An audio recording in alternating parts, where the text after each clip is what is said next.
Assalamualaikum warahmatullahi wabarakatuh. Di video kali ini adalah edisi spesial untuk menjawab pertanyaan yang masuk. Nah, kali ini pertanyaannya mengenai cara memperbaiki data yang tidak valid. Katanya anaknya sudah lama nggak pernah lagi terima bantuan PKH-nya. Oke, jadi berhubung karena sekarang sebentar lagi akan dilakukannya pencairan bantuan sosial tahap ketiga, maka ini penting atau perlu diperbaiki hal-hal yang harus diperbaiki. Siapa tahu saja setelah diperbaiki, setelah valid semuanya, bisa ikut cair bantuan sosialnya di tahap berikutnya. Selanjutnya, sebelum kita masuk ke tahapan untuk tata cara memperbaiki data yang tidak valid, di sini saya akan memberikan informasi tambahan terlebih dahulu mengenai update pencairan bantuan sosial program Keluarga Harapan tahap 3 dan juga untuk BPNT program sembako yang tahap 4-nya. Nah, perlu diketahui sampai saat ini untuk bantuan sosial PKH tahap 3-nya itu memang belum ada yang cair, dan juga untuk BPNT program sembako yang tahap keempatnya yang masuk melalui kartu KKS yang per 2 bulan sekali, sampai hari ini juga belum ada yang masuk bansosnya.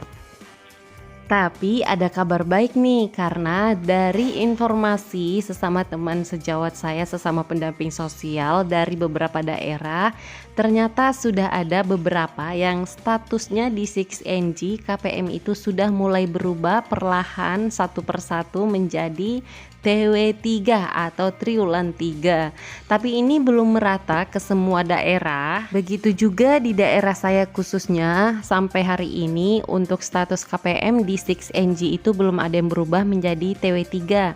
Tapi setelah saya konfirmasi dari beberapa teman di daerah luar sana, di daerah Jawa, sudah ada beberapa pendamping sosial yang pada saat dicek untuk nama-nama KPM-nya di dalam 6NG, di sana sudah mulai berubah. Ada beberapa KPM yang mulai berubah statusnya menjadi TW3, yang artinya TW3 ini adalah singkatan dari triwulan 3. Dan insya Allah sebentar lagi untuk pencairan bantuan sosial ini tahap 3-nya untuk PKH dan tahap 4-nya untuk BPNT program sembako yang masuknya melalui kartu KKS segera cair.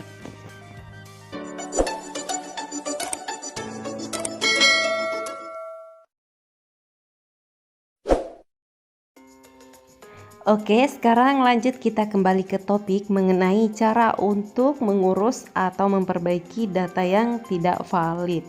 Jadi ini ada beberapa cara, karena di sini komponennya anak sekolah, maka yang pertama yang harus dicari tahu terlebih dahulu, letak masalahnya itu ada di mana, perbedaannya itu letaknya ada di mana, apakah berada di dokumennya atau yang berada di dapodiknya, karena berhubung ini adalah komponen anak sekolah, yaitu dengan cara coba disandingkan dulu antara data-data orang tuanya terlebih dahulu.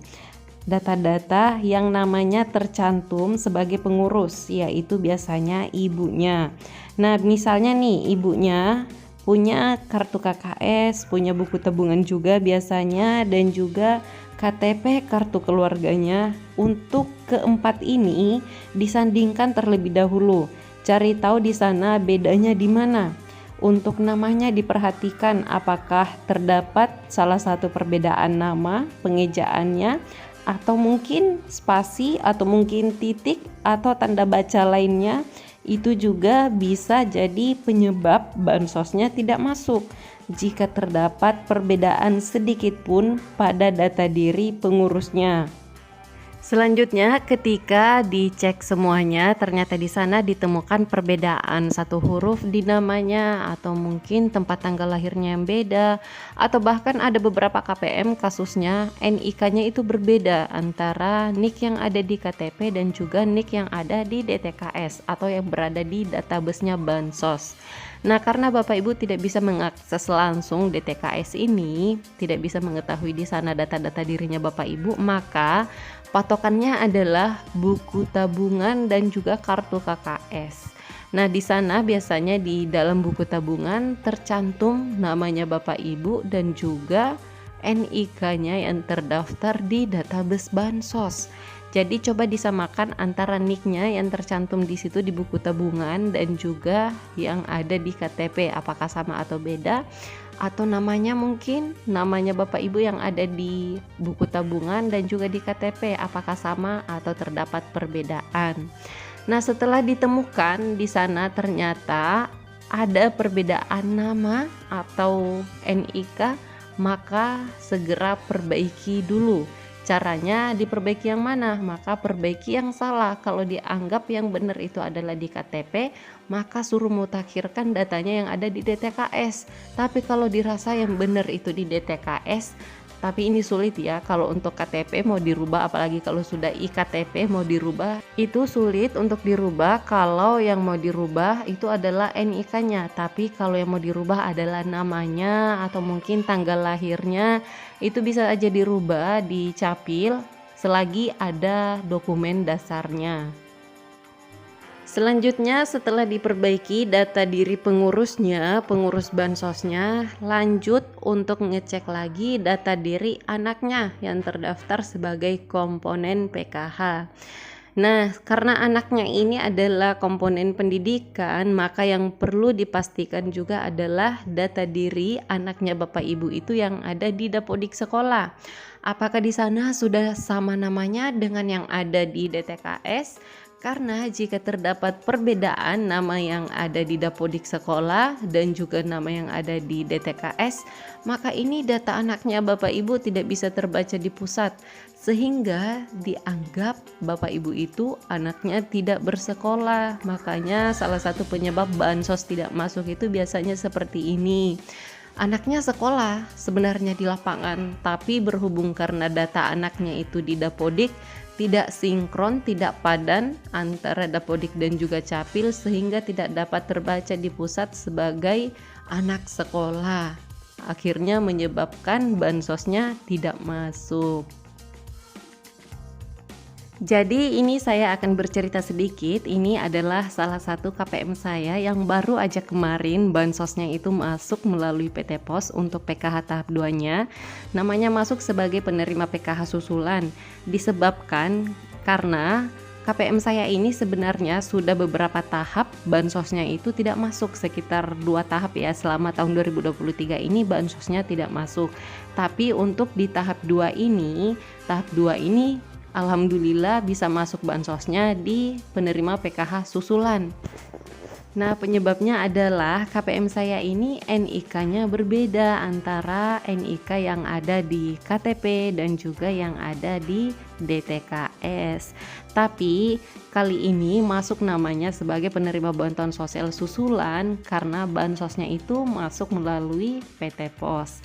Tapi kalau masuknya melalui kartu KKS sudah pasti ini nggak bisa lolos di aplikasi Omspan namanya karena terdapat perbedaan NIK. Dan ini juga beberapa tahap sebelumnya sudah pernah dimutakhirkan untuk datanya karena terdapat perbedaan. Bukan cuma NIK-nya yang beda, tapi namanya juga ada perbedaan satu huruf di belakang. Tapi karena dimutakhirkan, diusahakan, dan diusulkan kembali, dilayakkan kembali, alhamdulillah sekarang bisa masuk lagi untuk bantuan sosialnya. Tapi ini perlu digarisbawahi ya, masyarakat yang hanya bisa diusulkan kembali atau dilayakkan kembali adalah masyarakat atau penerima bantuan sosial yang sudah diketahui oleh pemerintah daerah setempat dan sudah disetujui oleh desa atau kelurahan setempat bahwa KPM tersebut memang benar-benar masih layak bantu, sehingga ada surat rekomendasi namanya dari pemerintah desa atau kelurahan setempat. Baiklah, itu saja video dari saya kali ini. Semoga video ini bermanfaat, dan buat yang lainnya mau bertanya juga seputaran bantuan sosial bisa langsung tulis komentarnya di bawah video ini. Insya Allah kalau komentar yang masuk atau pertanyaan yang masuk itu belum pernah saya bahas di video-video sebelumnya, saya akan balas atau jawab pertanyaannya lewat video seperti ini. Baiklah, terima kasih banyak sudah menonton videonya sampai habis. Sampai ketemu lagi dan saya di video selanjutnya. Wassalamualaikum warahmatullahi wabarakatuh.